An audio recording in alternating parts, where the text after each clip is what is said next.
ఒక్కొక్కరు ఒక్కొక్క విధమైన పరిచర్య కొరకు పిలువబడతారు.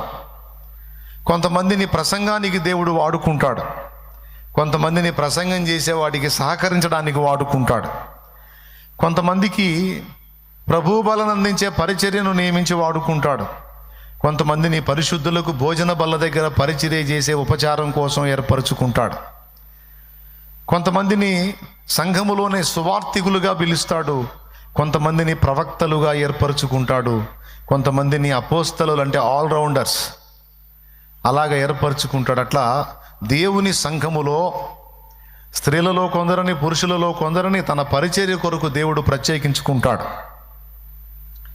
పరిచర్య అనగానే కేవలం ప్రసంగం అని మాత్రమే అనుకోవద్దు.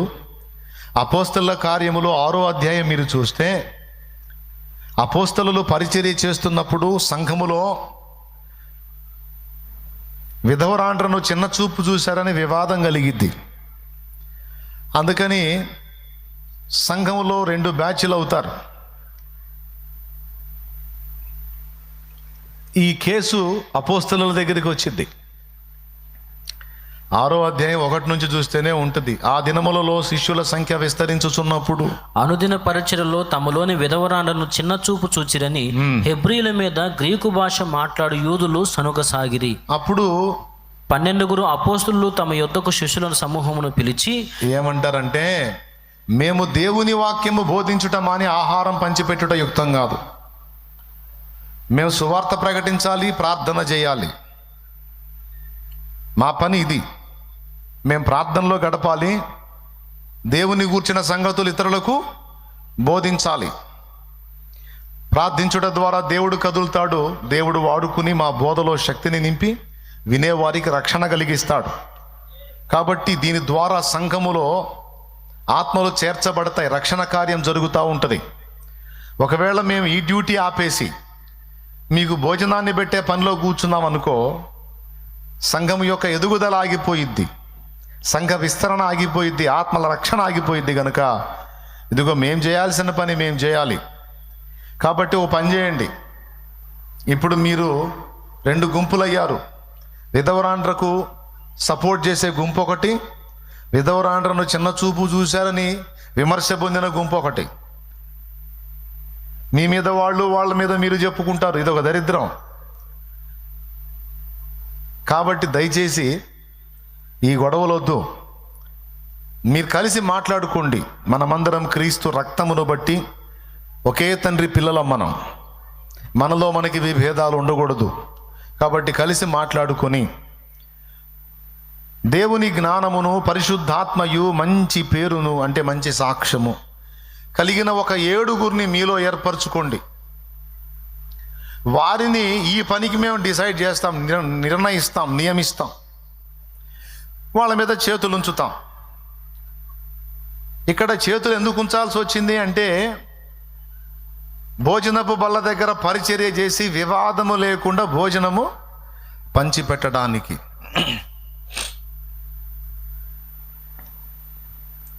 వాళ్ళు పక్కకెళ్ళి మాట్లాడుకొని అంతా ఫైనల్ చేసి, వాళ్ళు చెప్పిన 3 కొలతలు ఎవరెవరికి ఉన్నాయి. మంచి పేరు ఉండాలి అంటే మంచి సాక్ష్యం. 2వది పరిశుద్ధాత్మను కలిగిన వ్యక్తులై ఉండాలి.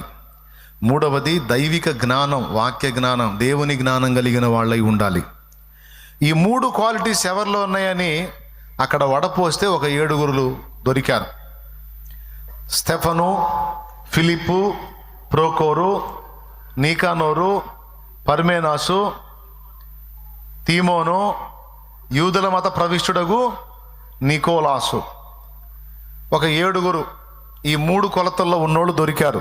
స్తోత్రం చెప్పండి, గట్టిగా చెప్పండి. వాళ్ళని తీసుకొచ్చి అపోస్తలుల దగ్గర నిలబెట్టారు. ఎందుకు? భోజనపు బల్ల దగ్గర పరిచర్య చేసి భోజనం పంచిపెట్టే పనికి. వాళ్ళలో స్టెఫన్ ఉన్నాడు, ఫిలిప్ ఉన్నాడు, మర్చిపోవద్దు. వీళ్ళు అబ్బాయి రండి, దగ్గరికి రండని సంఘం ఎదుట ఈ 7 నిలబెట్టి అపోస్తలులు వాళ్ళ మీద చేతులు ఉంచారు.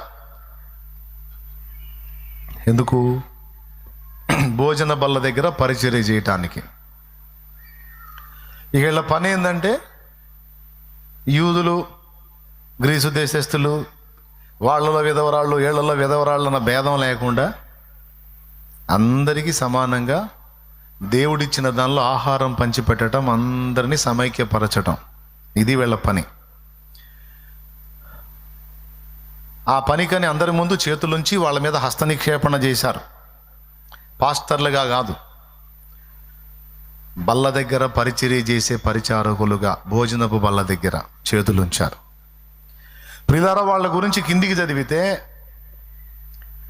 6వ అధ్యాయంలో ప్రతిష్ఠ పొందినటువంటి స్టెఫను, ఫిలిప్పు, అదే 6వ అధ్యాయం కిందికి చదివితే స్టెఫను వాక్యం మాట్లాడితే అతన్ని ప్రేరేపించిన ఆత్మను ఎదిరించే దమ్ము ఎవడికి లేదంట. భోజనపు బల్ల దగ్గర పరిచర్య చేసే పరిచారకుడే కానీ వాక్యానికి సమయం ఇస్తే కూర్చున్నోడు మళ్ళా సౌండ్ లేకుండా కూర్చొని వినడానికి తగినట్టుగా ఉపదేశం చేయగల సామర్థ్యము కలిగిన వాడు స్టెఫను.